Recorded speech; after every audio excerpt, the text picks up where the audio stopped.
Okay, interesting topic है। देखिए hatch करेंगे हम। फॉर एग्जाम्पल मैंने आपके सामने एक ही फिगर बनाई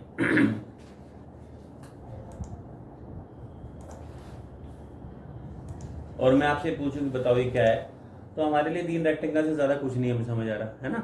मगर अगर यही ड्राइंग मैं आपको कुछ इस तरह से दिखाऊं,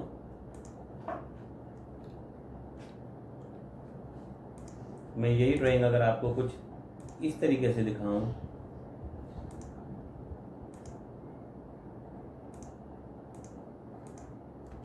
तो आप गेस कर सकते हो क्या है? क्या है? नहीं समझ आया अभी भी? ये हाउस का फ्रंट दिखाई दे रहा है ना, जिसमें एक डोर है, विंडो भी है। अभी तो और तो हमने देखो वॉल के ऊपर में टेक्सचर वॉल का लगाया है, अभी मैंने दरवाजे पे दरवाजे के टेक्सचर नहीं लगाया, विंडो पे विंडो का टेक्सचर नहीं लगाया। वो लगाते तो बिल्कुल एग्जैक्टली हमें ऐसा ही लगता जैसे कि हमने एक्चुअली में वो बनाया है। तो ये जो आप अलग अलग तरह के डिज़ाइन पैटर्न देख रहे हैं, ये सब हैचिंग होता है। हैचिंग का यूज़ हम अपने काम में करते हैं ड्राइंग्स को मीनिंगफुल और प्रेजेंटेबल बनाने के लिए। ड्राइंग्स को मीनिंगफुल और प्रेजेंटेबल बनाने के लिए फॉर एग्जांपल अगर मैंने ऐसे विंडो बना ली हो तो ये शीशे वाली विंडो दिखाई दे रही है ना, ऐसे लगते हुआ ना, राइट। तो ऑटो कैड में कई तरह के डिज़ाइन पैटर्न्स हमें दिए गए हैं जिनका यूज़ हम अपनी ड्राइंग को मीनिंगफुल और प्रेजेंटेबल बनाने के लिए करते हैं। नोट कर लो डेफिनेशन। कमांड है hatch, HATCH, hatch, HATCH, hatch, bracket में H लिख लीजिए। डेफिनेशन, कैड में हमें कई टाइप के डिज़ाइन पैटर्न्स, कैड में हमें कई टाइप्स के डिज़ाइन पैटर्न्स दिए गए हैं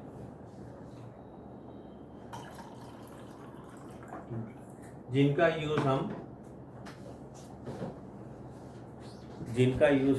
ड्राइंग को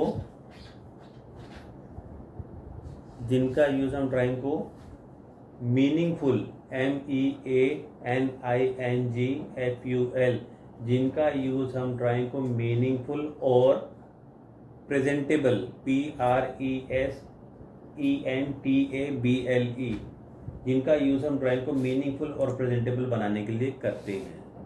ठीक है।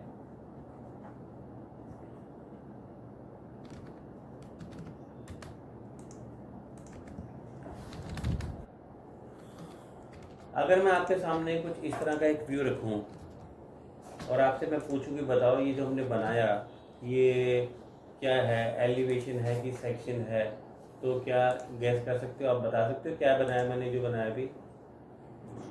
देखिए मैं फिर से ये बना के दिखाता हूँ आपको।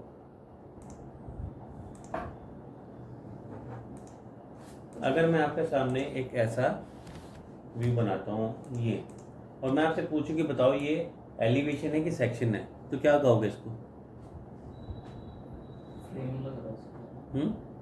Frame type. हाँ फ्रेम टाइप तो है, बट ये एलिवेशन है या सेक्शन है? ये एलिवेशन है, ठीक है। अगर ये सेक्शन होता तो क्या होता है, इसमें क्या होना चाहिए था? सेक्शन का बेसिकली मतलब क्या होता है, किसी भी चीज़ को कट करते हैं हम। फॉर एग्जांपल आप केक लेकर आते हो, केक जब ऊपर से पूरा कवर्ड होता है तो उसके अंदर क्या लेयर्स हैं, अंदर में क्या है वो तो पता नहीं है। जब आप उसको काट देते हो, काटने के बाद उसकी मल्टीपल लेयर्स विजिबल होती हैं, तो आप उसका सेक्शन काट देते हो जिससे कि उसके अंदर की इंटीरियर डिटेल्स देख सकते हैं। ठीक है। तो सेक्शन का मतलब होता है जब हम किसी ऑब्जेक्ट को काट देते हैं, और काटने के लिए हम इसके अंदर में हैचिंग का ये वाला पैटर्न, ये देख रहे हो आप, ये जो मैंने लगाया इसे हम कहते हैं क्रॉस सेक्शन लाइन्स। ये जब ये दिखाई देंगी तो आप समझो ये सेक्शन है, और बिना इसके ये एलिवेशन था। समझ गए? तो जब जब आपको ये लाइंस दिखाई दें तो आप समझ लो ये सेक्शन है, और इसके बगैर ये एलिवेशन है। ठीक। तो ऑटो कैड में हमें कई तरह के डिज़ाइन पैटर्न्स दिए गए हैं जिनका यूज़ हम अपनी ड्राइंग को मीनिंगफुल और प्रेजेंटेबल बनाने के लिए करते हैं। तो जैसे मैंने आपके सामने अभी एक एग्जांपल बनाया था, इस तरह का एक फिगर बनाया था ये, और जैसे हम एक हाउस का इसका डोर विंडो बनाया। अब मैंने क्या किया, हैच कमांड दिया। जब आप हैच कमांड देते हैं तो हैच कमांड जब आप देते हैं तो हमारे पास ये ऑप्शन आ जाती हैं। सबसे पहले आपसे कहता है हैच का पैटर्न सिलेक्ट करो। अगर आपने सॉलिड वाला ऑप्शन ले लिया तो आप जहाँ भी सिलेक्ट करेंगे पूरे को डार्क सॉलिड भर देगा, और कलर जो भी आपने सेट किया हुआ है, अगर मैंने यहाँ से कलर चेंज करके दूसरा कोई कलर ले लिया होता तो जो कलर आपने लिया था वही कलर सॉलिड में अप्लाई हो जाएगा। फिर ये देखो, ठीक। फिलहाल मैंने इसको वापस बाय लेयर कर दिया जैसे ये पहले था। तो हमने हैश कमांड देना है, इसके बाद में यहाँ से सिलेक्ट करने पैटर्न। आप शुरू में जो देख रहे हो 31 से लेके 38 तक लिखे हुए हैं, ये सारे के सारे क्रॉस सेक्शन लाइंस हैं जो मैंने आपको अभी बताया था ना। जब हम किसी ऑब्जेक्ट को कट करते हैं, काटते हैं, तो उसमें इनमें से अलग अलग तरीके का कोई पैटर्न लगाते हैं। ये सब देखो, ये डबल वाला पैटर्न है। तो मैंने क्या किया, कमांड दिया हैच का, एच एंटर भी इसकी शॉर्ट फॉर्म एच होती है, हमने करा। आपने क्या करना है, सबसे पहले तो यहाँ से जाके इंटरनल पॉइंट को सिलेक्ट करना है, ये मैंने कर दिया। फिर यहाँ से जाके आप अपना पैटर्न सिलेक्ट कर लो। देखो जो भी आप पैटर्न ले रहे हो वो उसका एक प्रीव्यू दिखा रहा है। अलग अलग तरह के ना सभी डिज़ाइन, अलग अलग तरह के सभी डिज़ाइन दिखा रहे हैं आप, राइट। तो हमने क्या किया, यहाँ पे जो हमें डिज़ाइन चाहिए पैटर्न वो हम सिलेक्ट कर लेंगे। मैंने यहाँ से जाके इसको सिलेक्ट कर लिया, ये देखिए ब्रिक, ठीक। आपने देखा ईंट वाला यहाँ डिज़ाइन दिखाई दे रहा है। अब इसको और रियलिस्टिक बनाने के लिए मैंने क्या किया, यहाँ पे इस पर कलर अप्लाई कर दिया। ये देखिए कलर दिखाई दे रहा, रेड कलर की ब्रिक्स होती हैं, इसमें बैकग्राउंड कलर है, ये कलर है और ये बैकग्राउंड कलर है। बैकग्राउंड में क्या है, अगर आप इसके पीछे बेस कलर देना चाहें तो दे सकते हैं। बैकग्राउंड कलर हमेशा हमें लाइट रखना चाहिए सो दैट वो मेन कलर को डोमिनेट ना करे। ठीक दिखाई दे रहा है, हल्का वो था डार्क राइट था इसके ऊपर। अब हमें लगा कि एक डिज़ाइन जो है ब्रिक्स में साइज़, इसको हमें छोटा बड़ा करने की ज़रूरत लगी। तो यहाँ पे आप देखो एक जगह स्केल भी दिया हुआ है। मैंने जैसे स्केल को कम करना शुरू किया 1 से, तो साइज छोटा होना दिखाई दिया, है ना, साइज छोटा होता दिखाई दिया। और जब मैंने स्केल को बढ़ाना शुरू किया तो साइज बड़ा होता दिखाई दिया। देख रहे हैं, ठीक। तो हम अपनी ड्राइंग में प्रीव्यू, ये जो हम देख रहे हैं प्रीव्यू तो है जो साथ साथ नजर आ रहा है। हम अपनी ड्राइंग में प्रीव्यू को देखकर अपनी ड्राइंग का pattern, colour, background colour, angle और स्केल एडजस्ट करते हैं। नोट कर लो अगली लाइन, प्रीव्यू को देखकर, PREVIEW, प्रीव्यू को देखकर हम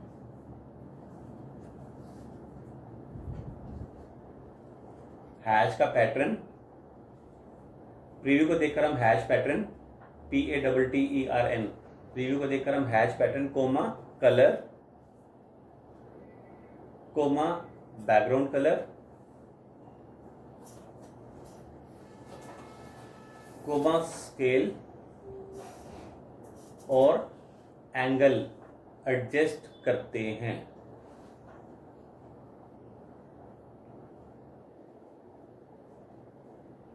और एंगल एडजस्ट करते हैं, ठीक। क्लियर इतना, राइट। अब आगे देखिए, ये जो हमने पैटर्न लगाया, आप देख रहे हैं ये जो ब्रिक का डिज़ाइन है, यहाँ से कटिंग हो रही है ना, इसमें पूरा नहीं आ रहा, ऊपर से भी हर तरफ से कटिंग हो रही है। मैं ये चाहता था कि हम जब इसको स्टार्ट करें बिल्कुल इसी पॉइंट से शुरू हो जाए। तो हमारे पास यहाँ पर एक ऑप्शन है सेट ओरिजिन की, ठीक है। मैंने इस ऑप्शन को लिया और मैंने जाके इस पॉइंट को सिलेक्ट करा। जैसे ही आपने इस पॉइंट को सिलेक्ट करा, ये बिल्कुल ठीक वहीं से स्टार्ट हुआ, है ना, ठीक है। बाकी जगह तो कटेगा ही, 2 जगह से ठीक आ सकता है, चारों जगह से तो ठीक आ भी नहीं सकता। तो इसने यहाँ से सेट कर दिया और ये ठीक लगा दिया। ऐसे अगर मैंने सेट ओरिजिन ऑप्शन लेके इस पॉइंट को सिलेक्ट किया तो यहाँ से ठीक आ गया। मतलब आप जिस भी पॉइंट को सिलेक्ट करोगे ये उस पॉइंट से इसको ठीक कर देगा। ये देखिए मैंने सेट ओरिजिन ऑप्शन लिया, जो पॉइंट मैं ले रहा हूँ, अगर मैंने विंडो के ये इस पॉइंट को लिया तो देखो ब्रिक बिल्कुल यहाँ पे टच करती आ गई। समझ गया मेरी बात को, ठीक है। तो ये जो हमने पैटर्न अभी लगाया ये एक रेगुलर पैटर्न है और इसके अंदर इरेगुलर पैटर्न भी होते हैं। इरेगुलर पैटर्न कैसे होते हैं, ये जो देख रहे हो आप, ये देखो ये डिज़ाइन, ये कंक्रीट का डिज़ाइन है। जैसे कंक्रीट का कुछ बनाया जाता है ना, तो उसमें ऐसे दिखाया जाता है। अब ये वाला जो पैटर्न डिज़ाइन है, इसमें समझ नहीं आ रहा कि शुरू कहाँ पे हो रहा है, खत्म कहाँ पे हो रहा है। रैंडम पैटर्न है ना ये। पिछली बार जो हमने देखा था उसको तो पता तो लग रहा था कि हम कहाँ पे शुरू कर रहे हैं और कहाँ खत्म कर रहे हैं। ये तो रैंडम पैटर्न है, तो ये इस पे काम नहीं करेगा ओरिजिन ऑप्शन, क्योंकि इसमें तो कोई स्टार्टिंग पॉइंट है ही नहीं। ये सिर्फ रेगुलर हैश पैटर्न्स के ऊपर ही काम करेगा, जैसे मैंने आपको ये करके दिखाया था। अच्छा, स्केल देखो, अलग अलग तरह के हैश पैटर्न के हिसाब से स्केल की भी एडजस्टमेंट अलग अलग तरीके से करनी पड़ेगी आपको, ये देखो, ठीक है जी। नोट कर लीजिए अगली line, set origin option, set origin option ORIGIN, set origin option के यूज से हम regular hatch, REGULAR, regular hatch का स्टार्ट पॉइंट डिफाइन करती है, रेगुलर हैच का स्टार्ट पॉइंट डिफाइन करते हैं। ठीक है जी, ऑलराइट। तो रेगुलर मैंने आपको समझा दी क्या होता है, इतना क्लियर हो गया। अब मैं नेक्स्ट आपको इसमें एसोसिएटिव प्रॉपर्टी के बारे में समझाऊंगा। ये जो पूरी हैचिंग होती है सिंगल ऑब्जेक्ट की तरह काम करती है। अगर मैंने इसको सिलेक्ट करा और डिलीट कर दिया तो आपने देखा पूरी की पूरी हैचिंग ही चली गई, पूरी हैचिंग चली गई। ये सिंगल ऑब्जेक्ट की तरह काम करती है। हमें कभी हैचिंग को एक्सप्लोर करना नहीं चाहिए, उससे ड्राइंग का साइज बहुत बढ़ जाता है।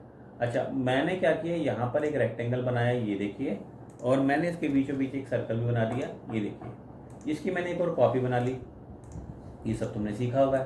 मैंने इसकी एक और एज इट इज कॉपी बना के एक और रख ली। अब मैं आपको अगला जो है हैश कमांड में बताने जा रहा हूँ एसोसिएटिव के बारे में। हमने हैश कमांड दिया, यहाँ पे मैंने सिलेक्शन करा। जब मैं पहली बार लगा रहा हूँ हैचिंग, तो मैंने यहाँ से क्या किया, एसोसिएटिव को ऑन कर दिया। ये ब्लू कलर में दिखाई देने लगा, मतलब ऑन है। मैंने यहाँ पे लिया, क्लिक करा और क्लोज कर दिया, हैचिंग लग गई।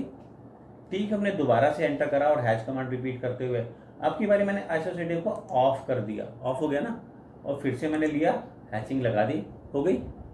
दिखने में लग रहा है कि दोनों में सेम टू सेम है भी।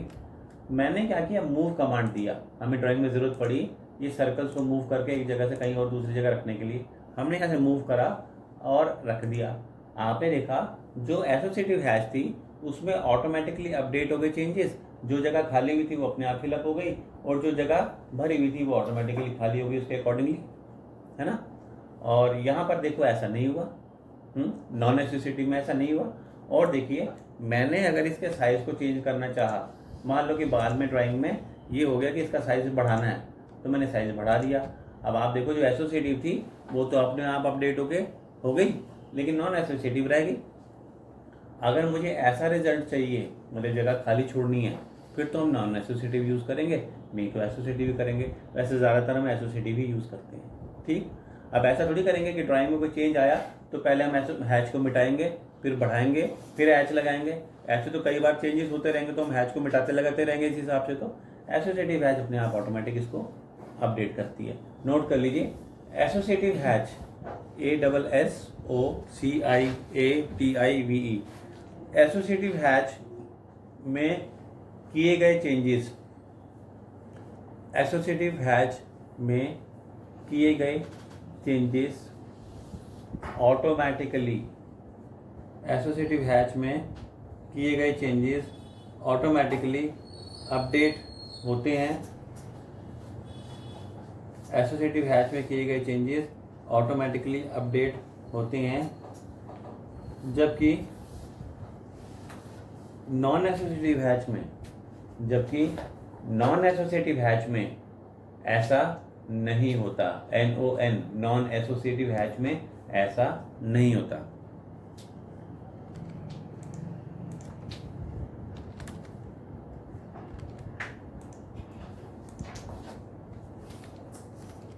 तो बेटर ये कि हमें हमेशा एसोसिएटिव रखना चाहिए, है ना। जब वो चीज़ें साथ साथ अपडेट करता है तो वही ठीक है।